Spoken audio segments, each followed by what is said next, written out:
Hey folks, welcome back. Sam Green here. We're going to dive right into the demonstration in 1 second. I just wanted to show you what this one is going to look like here. This is the demo that I'm going to do today. Takes about 30 minutes. You'll see me sort of peak and valley, which I hope you'll find both interesting and helpful. So let's not waste any time. Let's dive right into it. Hey folks, and welcome. Before we begin the painting, let's just take a quick look at the image that I chose to work from. Actually, when I chose this image, or when I took this image, I should say, I wasn't. I was just out for a walk. I wasn't out hunting for a painting. Even when I took the picture, I didn't think I was going to make a painting from it. I really only decided that after I came back and into the studio. I really liked this sort of shapes in the center of this image here. Wasn't so interested in what was going on there. Wasn't so interested in what was going on there. So let's just crop this real quick so we can see a little more of the parts that, or just focusing on the parts that I'm interested in, and not get too distracted by what else is going on there. So there's a nice crop there. Again, I loved this shape of this shadow here on this tree. Thought that was really, really interesting, really, really cool. The contrast from that dark to that sort of bright green was really nice, and I think refreshing. We're in the dead of winter right now, and so to see that green mixed with that blue, I think that sort of crisp light felt really, really nice. So I think I knew that I wanted to play around with that. In addition, I think this particular picture has some nice elements in it to play with, a nice variety of elements to play with. There's a lot of busyness over here on the right-hand side that's going to be interesting to solve. Over here on the left-hand side, also busy, but a little clearer with sort of just that crisper silhouette of a tree. So having sort of two ways of dealing with that sort of organic feel. And then in addition, I love the simplicity and the subtlety of this house here. That's just rectangles and triangles, nothing complicated.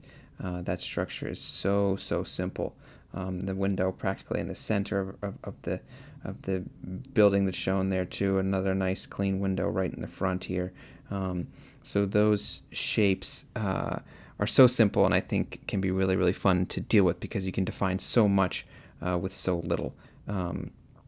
In addition, I think the sort of the man-made feel of the straightness of these parking spaces here is something that can really you can really play with.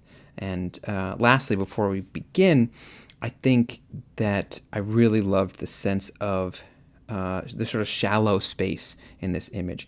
We've all seen these paintings that are like street scenes, and they have a vanishing point at the end of it.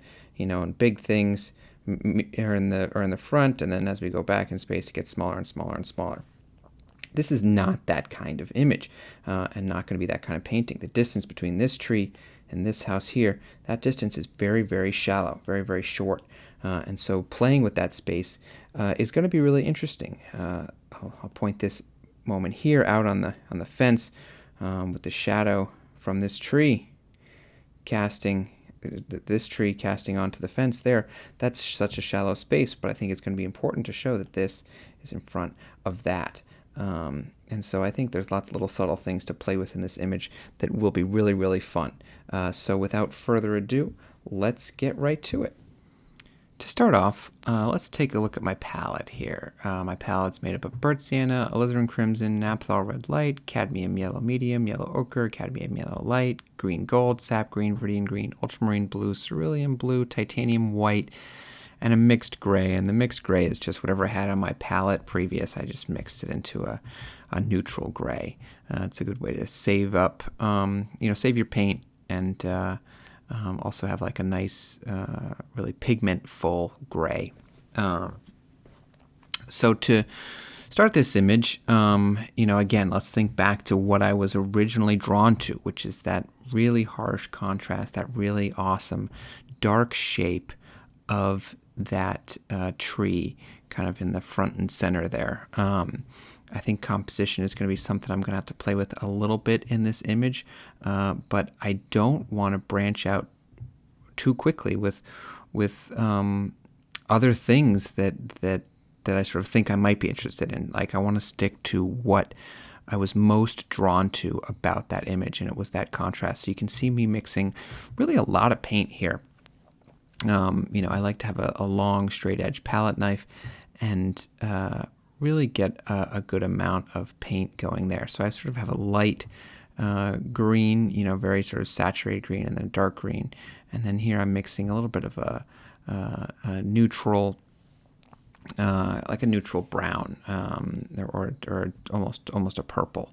I like to. I don't really have a set rule about whether I build up the darks first, the lights first. I like to have a mixture right out of the gate.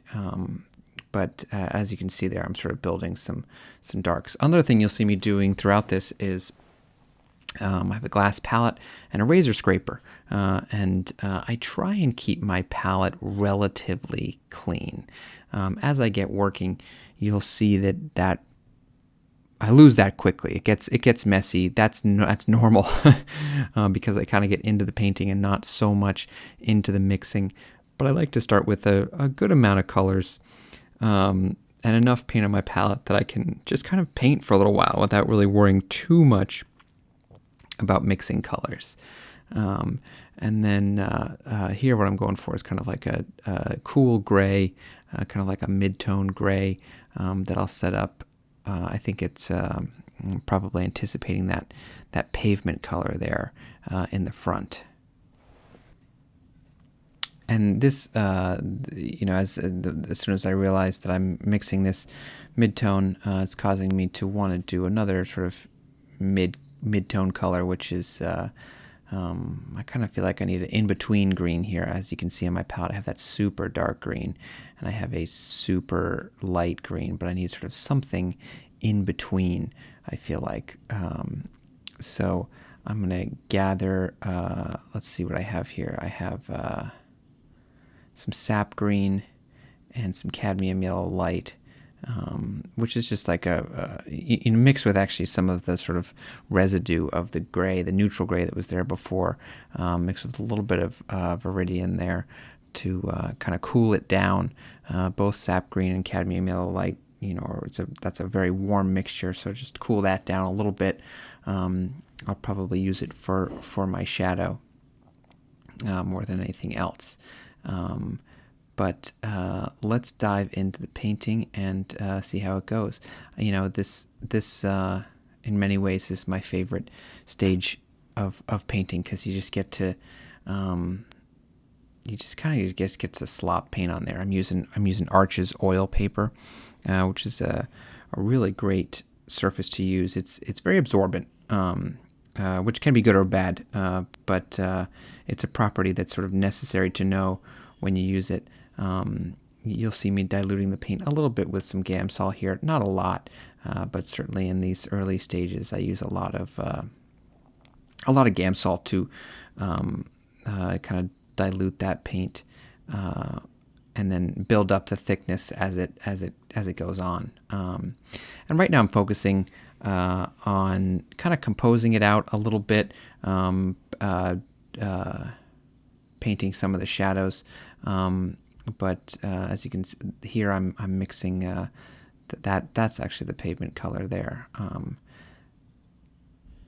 I love the way that shadow comes across on the bottom there, just at that really, really sort of steep angle, and then it shifts right before it goes into the tree line. I like that shape a lot.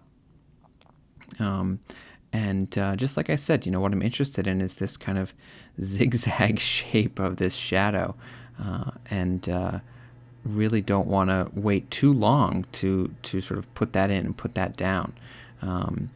There's lots, as you can remember when I was looking at the image, there's lots happening on that right-hand side that, I'm not really sure what I'm going to do with so much, but I'm just kind of laying that in really, really quickly. This is intentionally messy. I don't want to sort of overthink my decisions. I really just kind of want to draw a little bit and lay in some values and lay in some colors, and then step back and kind of see what, if anything, is kind of grabbing me.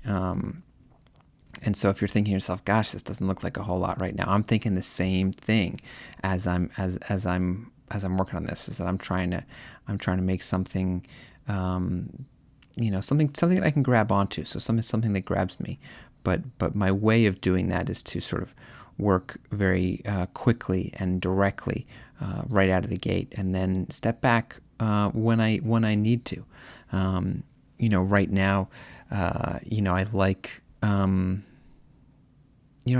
I like that sky and sort of tree relationship there, but I think I'm already kind of pretty doubtful of that composition, because it's too much of the it's leaning too much to the right hand side, and I know that really that busy trees, those busy trees really wasn't what I wanted to focus on. So as you can see me here, I'm doing my most favorite thing, which is I'm scraping out. I think it's so important that I started to lay in and immediately was like, no, this is not the composition that I want. So I scraped it and I wiped it out a little bit there too, just to really kind of get rid of all the paint that was on there.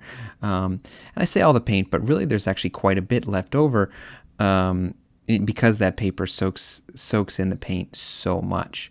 And so because I painted that there, what I'm doing now is I'm recomposing. I'm sort of rethinking about what I want to go where. I think I really didn't leave enough room on the left-hand side for all of the elements that I was interested in. I was interested in those simple house shapes that I was talking about. So I'm going to lay those in really quickly, just to sort of see how this new composition, I'm sort of shifting everything over to the right. I think I hadn't done that originally because I was worried about kind of splitting the composition directly in half with this shadow. But because the sky is so bright and so saturated, and that could tie it in enough, I think, so that I'm able to then split the composition in half a little bit and kind of play with that sort of halfway split. We'll see as sort of the painting continues. I'm being very, very direct. I'm not trying to think this. I loved the simplicity of those windows. I love the simplicity of the shapes over there. So I don't want to suddenly get really, really complex and really, really detailed when I get to the painting. Laying them in with just a few marks for me says a lot, and I feel like I don't need to over address things, at least at this stage. Sometimes things need more detail, but I really try to assess that later on in what's happening. So right now you can just kind of see me framing, or kind of reframing really, the composition and trying to find things that I know I want in there, but that aren't going to sort of be the main focus. So I quickly laid in the house. I quickly laid in the fence that I talked about briefly before. I knew I wanted those things in there, but wasn't too worried about detail or anything like that. I just sort of used them to reframe my composition. So at this point, I've done that after I scraped out the painting, which is always a good time to kind of reorganize and reassess your palette a little bit here. I'm about 10 minutes into this painting, so there's still plenty to go, and I know that, which is important. What I'm doing here is just not so much scraping out as just kind of taking off some of the sort of thicker parts of the painting. Still not looking to overcommit anywhere. I think that's an important thing. And obviously, as I mentioned many times so far, is that I don't want to lose track of this this main feature, this sort of the thing I'm important, the thing I think is most important, the thing I sort of fell in love with when I looked at this image, which was that sense of light and that dramatic shift in light. That I didn't want to get bogged down on too many other things without addressing that again soon. And one of the things I think that's important to note about painting is that really whatever plan you have or whatever you think is going to happen changes dramatically as soon as that paint touches the canvas or touches the paper. Different things happen. Colors react in ways you don't anticipate. The thickness of the paint changes in ways you hadn't anticipate. So I think so much about painting becomes how to react to really exactly what's going on in front of you. And so, I can tell you at this stage of the painting, I think it's important to note actually that I'm struggling, and not to the point that where I'm too discouraged to work or where I think it's a failure. But you can see here that I'm sort of going back and forth, really trying to find some steady ground to stand on a little bit. I think right now the elements in the painting are pretty much all the same size. I haven't really found a good balance within the composition yet, and so you can sort of see me teetering and playing with that a little bit. And so I'm using sort of a dramatic sky here. I'm sure in hopes of trying to find something more tangible to hold on to. Again, I've made the reference of kind of not having a ground to stand on, not having something solid. And you can see me here searching for something solid to sort of hang on to and maybe build from. That's not to say, everything is terrible or nothing is fixable, or that there are even parts of the painting that I'm not okay with leaving.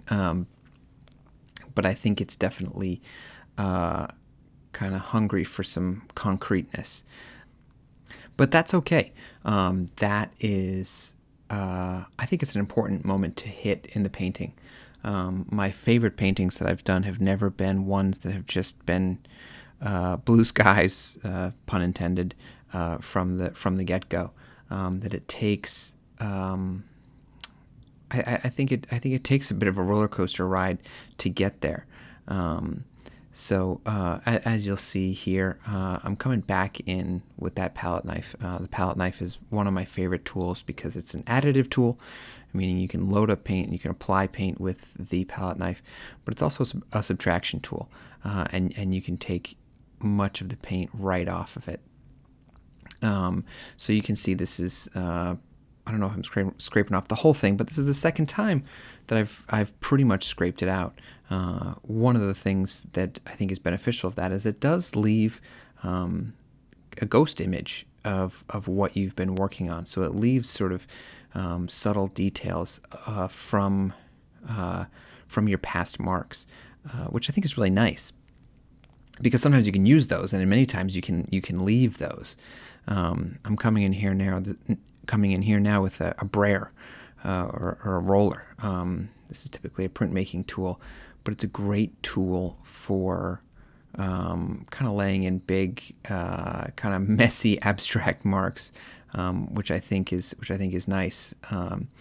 It's helping me here sort of really change up the elements in the painting and the marks that I'm making. If you think back to when I was talking about the image, I was talking about what I liked was that there was busyness on the right-hand side, there was the silhouette on the left-hand side, there was structure, there was sort of organic foliage, and I felt like that really wasn't something that was represented in the painting that I was making.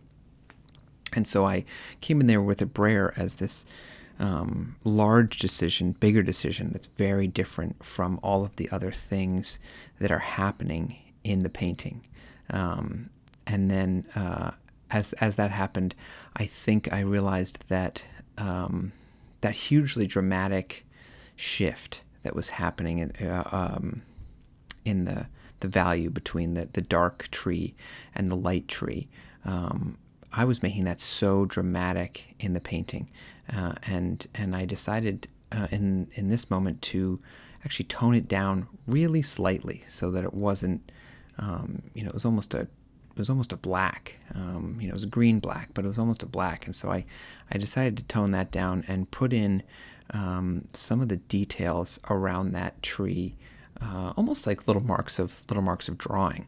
But again, you can see that my thought process here is that I'm trying to introduce some new languages into this painting, so that I'm not just kind of making the same mark or the same size mark over and over again. So I came in there with the brayer, and then came in with sort of a semi-delicate brush. I tend not to ever do things too delicate, but some quieter, more subtle marks that maybe represent a little bit more detail, and so with a little bit more specificity.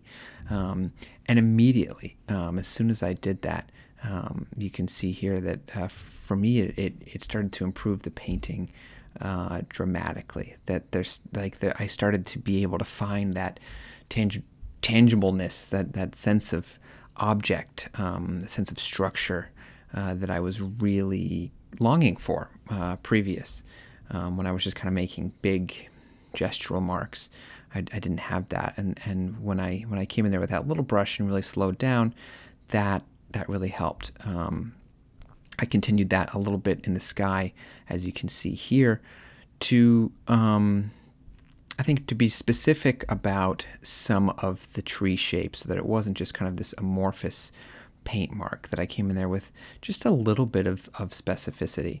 And again, I think that sort of helped the scene a little bit, and suddenly I could start to see a little bit of that shallow space that I was talking about when we were dissecting the image in the beginning. And that's a big moment, because that's sort of the turning point, as I can now sort of feel this shallow space. And now that I have it, what do I want to do with it? Do I want to continue to build that? Do I want to push it a little bit more? And so that kind of causes me to regroup a little bit. Hence the scraping with the scraper and cleaning up my palette a little bit here, because I can sort of suddenly feel a momentum shift in the painting, and I want to have some of that slower decision making now to really think about what this needs to be done. Again, this is a relatively fast painting. It's a relatively small painting, and so I think that there are there's things can happen very quickly in it, which is nice. A lot of the shapes were too separated and too clean. So as you can see, I scraped out on that left-hand side and kind of bled those two colors together, bled that purple together, and bled the sort of into the sky, because I think that blue shape was too blocky. It was too concrete, especially for sky. It sort of felt like a hat on the painting rather than space, which I think is really. It's important to remember that when you're showing sky, the sky is not flat. There's sort of space within the sky. And so little subtle decisions like that scraping mark on the left can sort of push the horizon back ever so slightly. Here I'm coming in. You can see a little bit of the ruler there to now coming in with the straight edge. That I've been using a brush a lot, using a palette knife, but to have a little bit of straight edge there, I think is helpful. Again, because I think it brings in that new mark and a little bit of a new language. I was talking briefly before about those parking spots, those sort of man-made strict straight lines. Coming in with a straight edge at the bottom there kind of reminds us of that. This is a man-made thing, next to something that's just sort of completely nature, which is the tree. and I'm liking these two things sort of together, which I think is really, really important. And so now you're going to see me just kind of play around a little bit here with, like I said, some of the other spaces, some of the other sort of shallow spaces, and really kind of play with the depth in some small areas, very, very subtly, not with great drama. I think having this bottom shape kind of come forward, I think is really important. I haven't quite gotten there yet, but having that steep angle on the left-hand side is showing us a little bit of space. We sort of see that that's at a different angle than the rest of the painting, but I still haven't quite gotten there on the bottom, so I know that I'll address that again at some point. One of the things that kind of got scraped out and neglected a little bit is the house and the house structure on the left-hand side, and so I'll play with clarifying some of that, but still pulling back on the detail, not going too far into sort of the nitpicky stuff or the nitty-gritty stuff. Really just trying to focus on those big shapes, which I think are what's most important in a piece. Here I'm playing around a little bit with the windows. That front window has a very strong reflection, but I know pretty quickly that that's too dramatic, too much. But scraping that off again, it dulls it down away a lot, but you can still see a little bit of it. And I think that can add a nice touch to it. And sort of as I go on, I'm realizing more and more that it's these little details that are kind of carrying me along. I kind of like these big shapes now. These big shapes are starting to work, but every time I come in with a small little detail, it adds a little something more. That I think is good. It keeps sort of increasing my vocabulary within the painting. My shoulder's covering a little bit here, but you can see I'm starting to add in the silhouette of the trees on the left-hand side, which I think are really, really important. Again, in talking about languages in this painting, but also in this is one part of the painting where more space is actually created. This is where the space is really at its deepest, is back here on this left-hand side, this passage next to this house where you suddenly can see quite far, as opposed to everything that's going on the right-hand side, which is, like I've been saying, very, very shallow. I have to be careful because this is a painting that's definitely, it's pulling back on the detail. It's wanting to just kind of give you the impression of detail. And so when you're getting very specific, like I am on this left-hand side with this tree, is that you don't want to go too far. You don't want to say too much, because that's going to really change the feel of the whole painting. And I kind of like how that structure is handled right now, the looseness of that. And if I start to get really, really tight and really, really nitpicky, I think that might cause a little problem. And so, I'm kind of pushing and pulling a little bit of this shadow here a little bit, and coming in with a few more details. Again, just to try and balance that out. And I think it's working. I think that the problem areas are still the bottom half of the painting, which makes sense. If you think about what I was most interested in, when this painting began, was this shape of this crazy shadow next to the light of the bush, next to the dark of the house. I was sort of interested in all of that, and so it's logical that the bottom half of the painting become a little bit neglected, because it really wasn't what initially drew me in. And so now, as I sort of round the bend on thinking about how to finish this painting, I'm thinking to myself, okay, like what does this need to be done? I'm thinking less about what I was most interested in now, and thinking more about just the problem areas of the painting. Again, that bottom half becomes problematic.